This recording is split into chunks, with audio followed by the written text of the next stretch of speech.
Chaque outil a une fonction précise. Les différents organismes vivants possèdent aussi des outils. Ils s'en servent pour se protéger, chasser ou s'alimenter.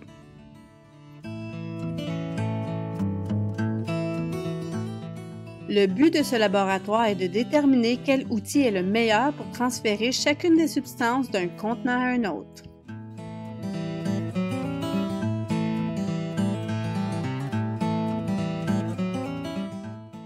Hypothèse.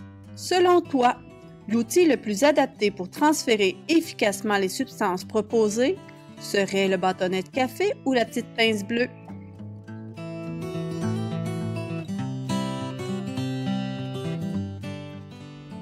Le matériel dont tu as besoin est celui-ci. Tu dois identifier seulement ces 5-là et les inscrire dans la section matériel du document. Sois précis. Manipulation. Étape numéro 1. Tu dois calculer le pas de graduation du cylindre gradué de 50 ml et laisser les traces de ta démarche dans la grille de calcul. Étape numéro 2.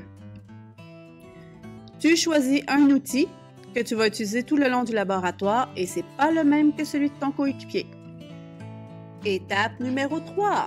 Pour pouvoir comparer les résultats, il est important d'utiliser les outils et de placer le matériel tous de la même manière. Donc la petite pince bleue comme ceci et le bâtonnet de café comme cela. Si tu es gaucher, tu places le contenant vide du même côté que l'outil, donc à ta gauche, le contenant avec la substance à ta droite. Et pour les droitiers, c'est le contraire. Donc, comme tu tiens ton outil de la main droite, ton contenant vide va être à droite et le contenant avec la substance à gauche. Étape numéro 4. Mesurer le volume du riz avec le cylindre gradué.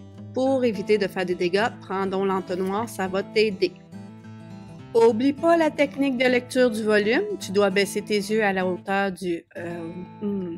Il n'y a pas de ménisque. Du solide alors.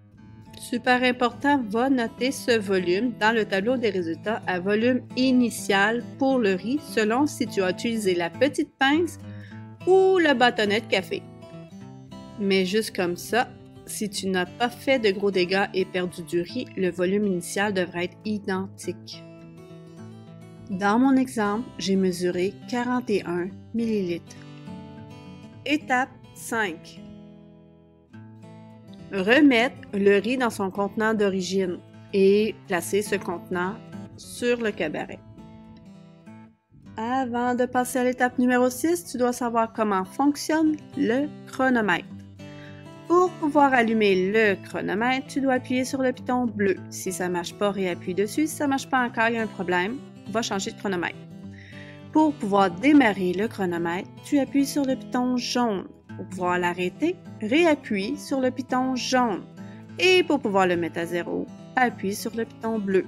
Je te conseille fortement de l'essayer avant de passer à l'étape numéro 6. Étape numéro 6. Démarrer le chronomètre et commencer le transfert en même temps. Cependant, la technique doit être respectée.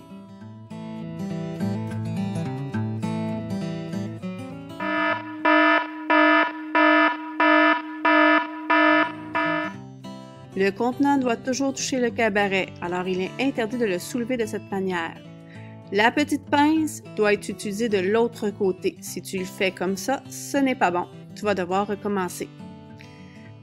On ne veut pas de dégâts, alors évite d'utiliser cette technique. Très judicieux, mais non accepté, alors ne fais pas ça. Et ne change pas le contenant de bord, c'est pas la bonne technique. Ça aussi, ce n'est pas accepté. Voyons maintenant la bonne façon. Comme je suis droitière, j'ai placé le contenant vide à plat du côté droit. Le contenant avec la substance à gauche. Je peux soulever les coins, mais le contenant doit toujours toucher le cabaret.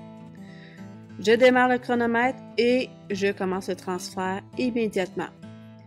Tu dois le faire jusqu'à temps que ton contenant soit vide ou que tu arrives à 2 minutes.